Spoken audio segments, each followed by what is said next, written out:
अमृतवाणी अमृतवाणी नीलाचल निवासाय नित्याय परमात्मने बलभद्र सुभद्राभ्यां जगन्नाथाय ते नमः। पिता स्वर्ग पिता धर्म पिता हिंग परमं तपः पितरी प्रीतिमा परने प्रियंते सर्वदेवता। कोटि ब्रह्मांड नायक जगतर नाथ जगन्नाथंकर अभय चरण रे अनंत कोटि भूमिष्ठ प्रणति।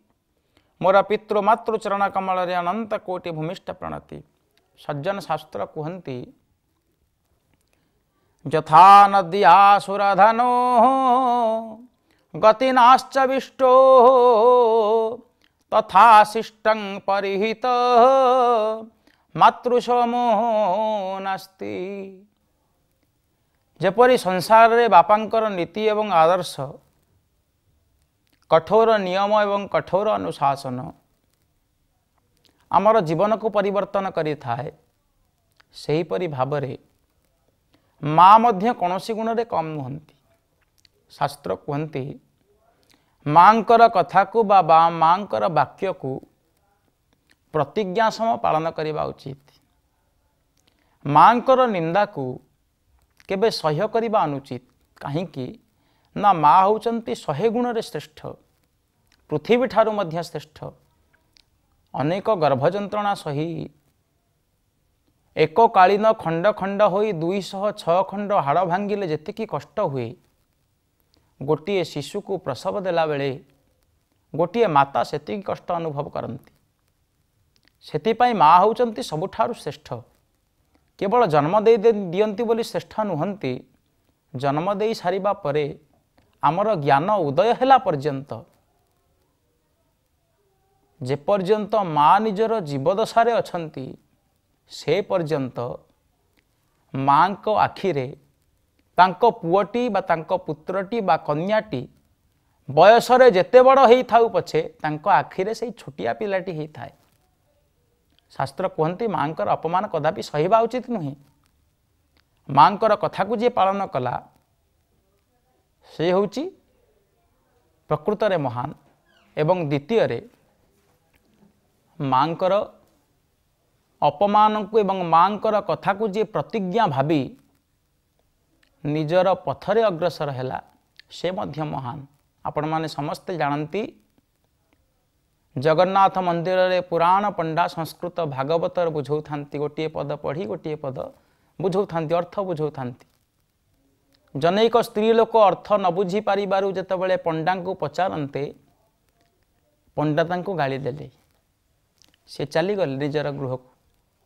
एवं पुओ को कहिले पुओ मु गोटे क्लिष्ट शब्दर अर्थ बुझी न पारी पंडा को कहिबारु पंडा मते गाली देले। पुराण पंडा तू ए संस्कृत शब्द को ओडिया रे करि परिबुनी। से दिन गोटिए मार अपमान को समग्र मातृजातिर अपमान बोली भावी माँकर सुयोग्य संतान आरंभ कले ओडिया रे रचना।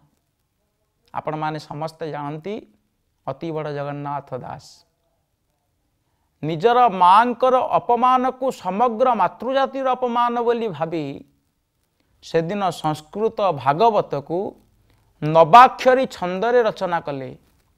आपण माने समस्ते जानती माँकर अभिलाषर महत्व केते, माँकर प्रतिज्ञार महत्व केते, माँकर आशीर्वादर महत्व केते, जद्वारा आज जीवनर अंतिम समय रे मध्य उक्त भागवत कथा को श्रवण करी प्रभु पद पंकजरे विलीन हेबार आत्मविश्वास एबे भी प्रति ओडियांकर अछि।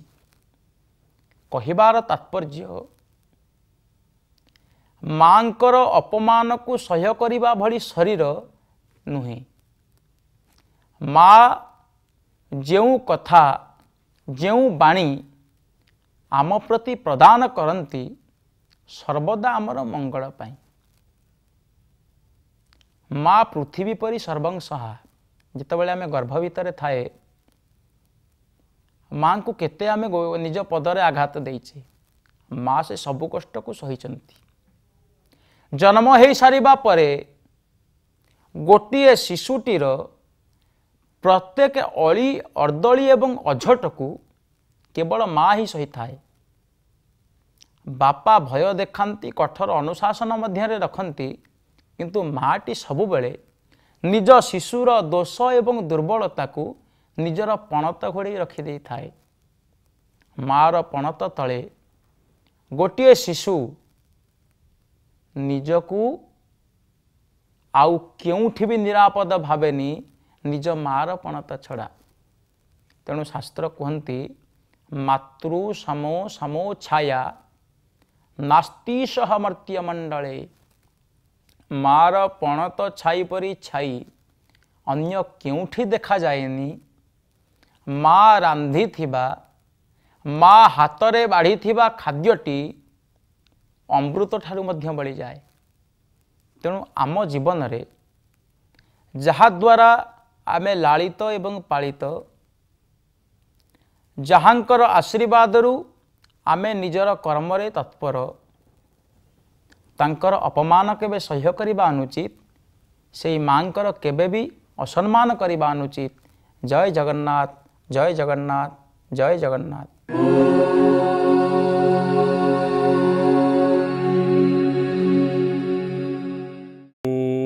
करोति वाचालं पंगुं लंघयते गिरिं यत्कृपा तमहं वन्दे परमानन्दमाधवं परमानन्दमाधवम्। अखंड कोटि कैवल्यनाथ महाप्रभु श्री जगन्नाथंकर चरणारविंद जुगलरे शतकोटि प्रणाम। अमृतवाणीर दिव्य और भव्य ये अध्याय को आपण मानक समस्त को स्वागत और अभिनंदन। एवं भगवद गीतार सांख्य योग आम मैंने उपनीत ही थाई भगवान द्वारा प्रदत्त ये जो दिव्य संदेश मान निर्देश मान अर्जुन उद्देश्य कहते प्रकृत प्रक्षे अर्जुन तांका मनरे जहाँ जहाँ शंका बा संदेह आसी ताहा व्यक्ति वैयक्तिक नुह। इठी अर्जुन कोटि कोटि जनतांकर कोटि कोटि श्रद्धालु बा कोटि कोटि साधक मानकर प्रश्न को पचारि कौन करणीय कौन ग्रहणीय युद्ध मु कहीं करी मोर लोक मोर सम्मुख भागे उपनीत किए कहीं आमे माने मध्य यदि आम मानकर गुरु थिबे आम मानकर भाई थिबे सखा थिबे आम मानकर तांका प्रति आमे युद्धर भावना आनी परिबा। सेही सामान्य भंगी रे अर्जुन परि वीर सूर सी गोटे शंका ये स्थापन करिसेंती जो शंकार उत्तर है समग्र भगवत गीता गीता रूपक अमृत को आणिबारे अर्जुनंकर भूमिका मध्य अवर्णनीय। तेणु समस्ते आम अर्जुन हो आ भगवत गीतार व्रती हवा जीवन रे जहाँ जिते ग्रंथ अच्छी आम मानकर शास्त्र वाङ्मय रे गीता तुल्य आउ कहीं नुहंती। एते सरल आउ तरल एते मार्ग एते तात्विक एवं एते सरल एभलिया ग्रंथ आपण माने पाइबे नाही। यद्यपि वेद ब्राह्मण उपनिषद इत्यादि समस्त ग्रंथ माने मध्य ये संसार को समाज को गोटे उचित समुचित मार्ग दे थांते किंतु भगवत गीता जहाँ कि आम मानकर कथा साधारण वैयक्तिक कथा आम तुमर कथा तेल ऋण संसार कथा कहले अत्युक्ति हेब नाही। तेणु सेही मर्मरे आमे पहुँचीचे। आजिर श्लोक भगवान कौन कहउछंती श्लोक संख्या 38 सुख दुखे समे कृत्वा लाभा लाभौ जया जयौ ततो युद्धाय युज्यस्व नैवं पापम अवाप्स्यसि। कहउछंती हे अर्जुन जोंथि पाई तुमे युद्ध विरत होउछ सी गोटी अलगा कथा। प्रथमे होउची कौन तुमे कौन आशा करिछ आउ से आशा फलवती हेब किभली ताहा तुमर धर्मीय बेष्टनी भितरे तो तुमे तुमर आशा को फलवती करबा पई तुमे अन्य धर्म को विरोध करूना तो सेही कथा को इठी कहउछंती कौन ना जया जयौ लाभा लाभौ सुख दुखे समे कृत्वा ततः युद्धाय युज्यस्व। अर्थात जय आउ पराजय ये गोटे बड़ बुझिबा कथा।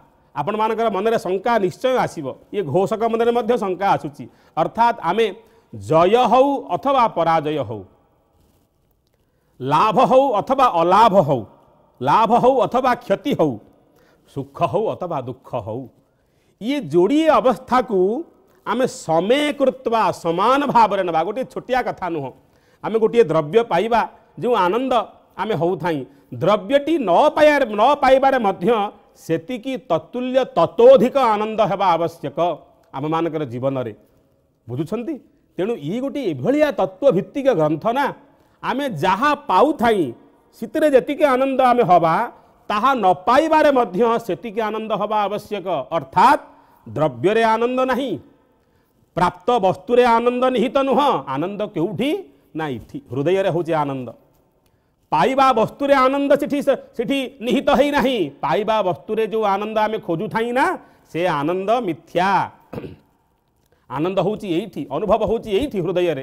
तेणु कहउछंती कौन ना जया जयौ लाभा लाभौ सुखे दुखे समे कृत्वा युद्धाय युजस्व। तमे किभली युद्ध करिब ना लाभ आउ क्षति, जय आउ पराजय ये दुईटी को छाड़िब।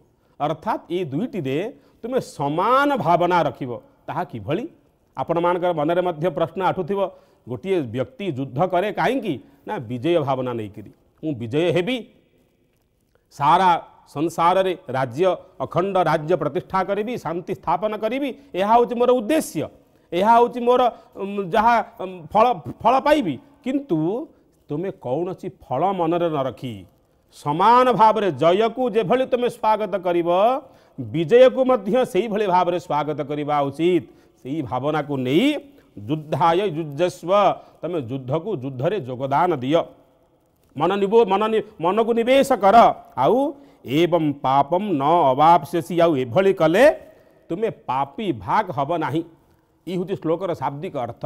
आपण माने जानती भगवान जेतेबेले अर्जुन विषाद जोगरे आमे माने श्रवण करिथिले अर्जुन कहउछंती मु पापी हेई जिवि जदि मु मोर परिवार व्यक्ति मानू को हत्या करे युद्ध अवसर रे मु पापी हेई जिवि। सेही शंका को सेही कथा को सेही प्रश्नर समुत्तर जवाब दौरान समीचीन उत्तर दौरान कहले पापी तुम्हें साधारण भाव किभली हब ना जदि तुम कौन द्रव्य को आकांक्षा कर आशा कले पापी हब। जदि जय आउ विजय लाभ आउ क्षति उभय रे सम मनस्क रहिब समानता रहिब तुम्हें पापी हब नाही। ये गोटे बड़ा सुंदर दुर्लभ तत्व, गोटे अभिनव तत्व। आमे माने जहाँ किछि पाउ थाई निजे खुशी भाबु थाई, जदि न पाइबे जदि आमे ताकु पाइबारे ताकु आमे समर्थ न होउचे हमको दुख घारुची। किंतु भक्तवृंद ये जोड़ी जाक द्रव्य द्रव्य न थाए, सुख आउ दुख ये थाए कौठी ना आम मानक भितरे। ये कथाटी को ये श्लोक रे भगवान बुझेइछन्ति किभली आमे उभयंकु श्रेय मार्ग को आउ प्रेय मार्ग को, से हो ग्रीष्म से हो शीत से हो वर्षा से हो बसंत समस्त को समान भाव रे देखिबा, से हो शत्रु से हो मित्र समान भाव रे देखिबा। तेबे आमे कौनसी कर्मर फल रे पापी भाग बा पाप भाग हवा नाही। यही कथा को आमे पर पर्याय आउ टिके आलोचना करिबा। एबे समस्ते कहिबा जय जगन्नाथ जय जगन्नाथ जय जगन्नाथ।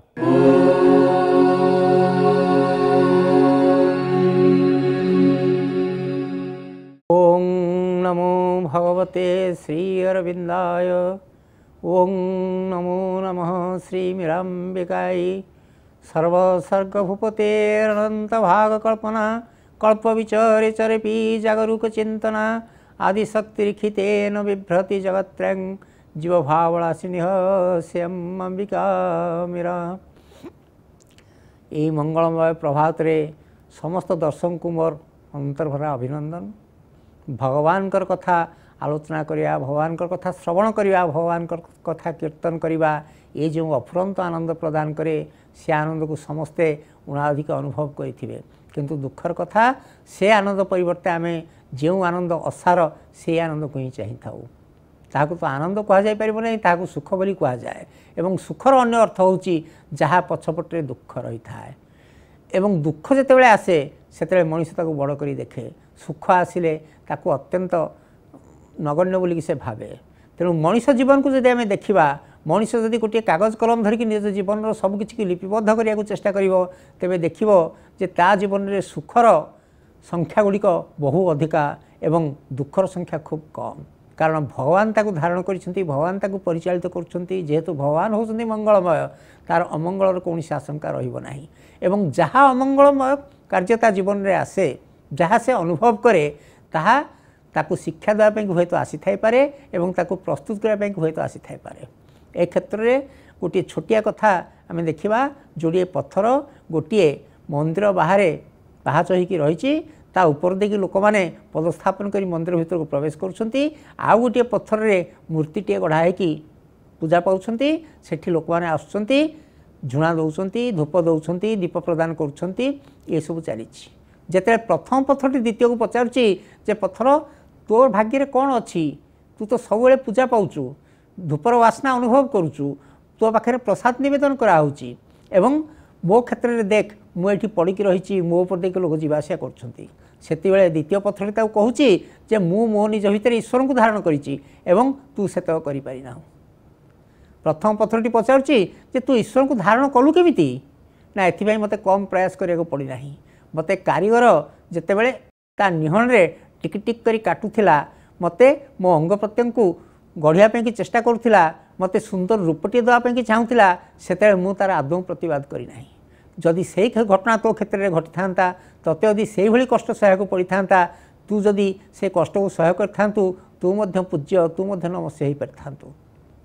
प्रथम पत्थरटी भाविला वास्तविक सत कथा जदि साधनार पथर मत चलिया हुए ए क्षेत्र में अनेक बाधाविघ्न आसो ये क्षेत्र में श्री अरविंद कहते our life is a pilgrimage our life is not a pilgrimage our life is the life of an explorer आमर जीवन बा साधनामय जीवन कौन सी पिलग्रिमेज नुहे पिलग्रिमेज अर्थ तीर्थयात्रा आमर साधनार जीवन होची एक अनुसंधिश्चुर जीवन तीर्थयात्री एवं अनुसंधिश्चुर जीवन भितर प्रभेद होची एतिकी जे तीर्थयात्री एक निर्धारित पथरे गति करे जहाँ जहाँ से देखे ताहा आगुरु स्थिरीकृत हो रही था ता आगुरु से गुड़ी सब परिदर्शन करा जाई सारी थाए एवं से जोटी पहुँचे से विषय से निश्चिंत थाए किंतु जड़े अनुसंधिश्चु से कौ पथ दे जना नहीं ताकू निज बाट निजे आविष्कार करके जावाक पड़े तापरे से कौन करिवो कौन देखिवो ताहा मध्य ता पूर्व कहीं देखि नथांती नुआ नुआ जिनसर संधान करे एवं तापरे पुणी से जितेबाला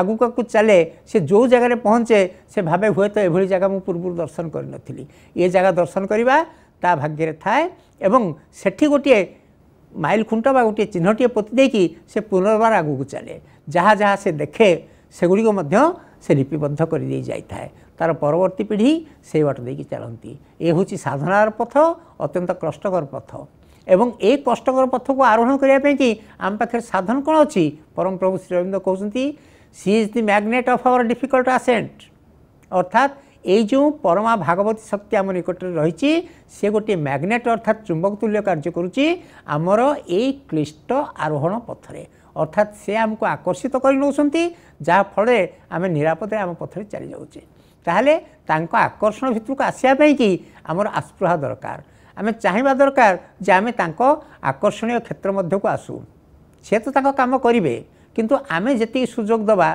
से अनुपात आम भितर कार्य करेंगे जदि आम सुजोग प्रदान न करें से कार्य आदौ करेंगे नहीं एवं ठीक से भाव में दंडायमान होकर रे अपेक्षा कर रही केतेबेले ये मते चाहूँगी केतेबेले ये मते आवश्यक करिवो एवं केतेबेले निजको मो पाखे खोली धरिवो आम जेतिकी जेतिकी भगवान को जानिबा भगवान ततोधिक आमको जानवे तापर ये गोटे घटना घटे जे जेतेबेले मनीष भगवत अभिमुखी हुए सेतेबेले विरोधी शक्ति गुड़िक ता आगे मुठाए लेखा स्लीपेरी ग्रेन बिछे दिखती स्लीपेरी ग्रेन अर्थ हूँ जहाँ उपरे जो शस्य उपर पाद पड़े पाद आपे आपे खसी जाए कोलथ सोरिष बिरी यही किसी शस्य से आम आगे पकई दिखती ता अर्थ ये भगवत अभिमुखी न हो पारू ये बाटरू प्रत्यावर्तन कर जाऊ ठीक ता उपरे गोड़ पकेला मात्रे भक्तटी कचड़ा खाए साधकटे एठी विपर्ययर सम्मुखीन हुए किंतु एठी तार साधना बंद हो जाए ना साधना बरং तीव्रतर हुए नदी जमती आगे गोटे प्रतिबंधक देखिले से अटकी जाए तार गति स्तीमित हो जाए किस समय कि पुनर्बार नूतन शक्ति संचार करके से प्रतिबंधक को अतिक्रम कर आगू चले ठीक साधना से ही एवं जेतिकी जेतिकी से निजको निजको भगवान को निकटवर्ती कर चली विरोधी शक्ति क्रिया सेतिकी ह्रास हो चली भगवत शक्तिर प्रभाव सेतिकी ग्रहण कर शेष को एमती अवस्था आसो विरोधी शक्ति संपूर्ण निष्क्रिय होइजिबे भगवान से संपूर्ण रूपे निजर हो जाइथिबो भगवान ताको ग्रहण कर नेथिबे एवं तापे कि जहाँ आवश्यक ता भगवान को द्वारा संपन्न होथिबो से जीवन आनंद वचन रे वर्णना करिया संभव नुहे। वंदे मातरम।